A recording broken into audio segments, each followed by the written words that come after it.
Hello, I've chosen two super books for you in Ed's Reading Room this month. Total contrast to each other, but both wonderful. The first is one of the hilarious Max and Molly's Guide to Trouble books, and this is How to Build an Abominable Snowman by Dominic Barker. This is an Orchard book.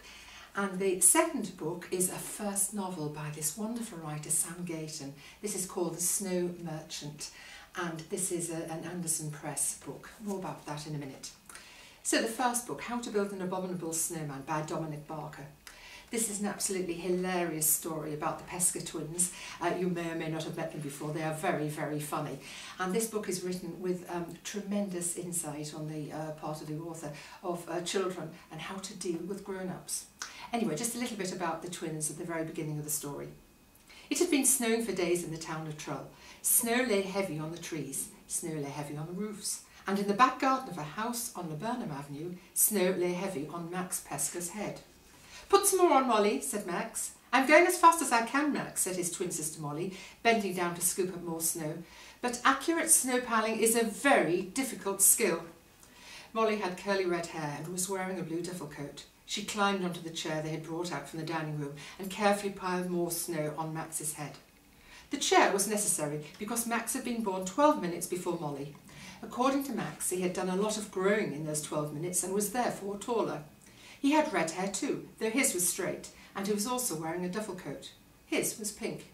This was because both coats were presents from their aunt, who was violently opposed to gender stereotyping. Well, this book is, as you might expect from one of the Max and Molly's Guide to Trouble, is absolutely hilarious.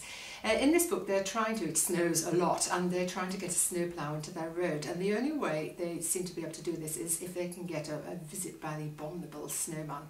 It is very, very funny, and as usual there's an awful lot of fun going on with these two wonderful kids. The second book is, as I said, total contrast. This is just amazingly written. This is The Snow Merchant by Sam Gayton. As I said, this is a first novel, and I do hope there are going to be more. It's a wonderful story about a young girl called Letty Peppercorn. Now, Letty lives in a house on stilts. In fact, it's an inn, and although she's very young, she is actually the landlady of this inn.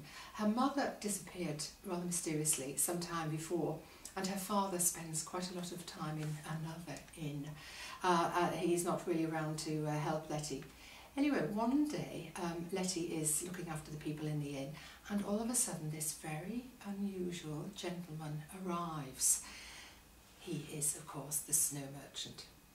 So, a little into the book, I'm just going to read a little bit about the Snow Merchant, and he mentions Letty's mother, which she is very, well, she's disturbed by it, but she's also glad to hear her mother's name. The Snow Merchant's face was cracked and black with fury. "Good riddance, girl, you're as troublesome as your mother." Those words to Letty were louder than gunshots. "What did you say?" she whispered. Had she heard him right, above the ringing in her ears? Of course she had. "You knew Ma?" whispered Letty. "I did," said the Snow Merchant, "and now I must make my escape." It was almost as if he had baited her on purpose. If he had, it had worked. As he turned to the door, Letty jerked forward like a fish on a hook. "No, wait!" she cried, wishing she hadn't evicted him. "Stay!" But the Snow Merchant had no intention of staying. Now this story takes us back many, many years, ages ago, to a time before snow was invented. Perhaps you didn't know it was invented. Well, it was. The Snow Merchant is an alchemist. He claims that he's the greatest alchemist living. He leaves at this point, and Letty is led with her friend Noah on an amazing journey, something that is going to change her life forever.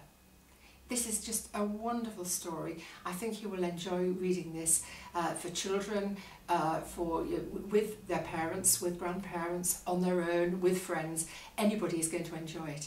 And I guess that lots of adults will enjoy reading it as well on their own. I do hope you're going to enjoy both of these books and the fun activities I've written to accompany them.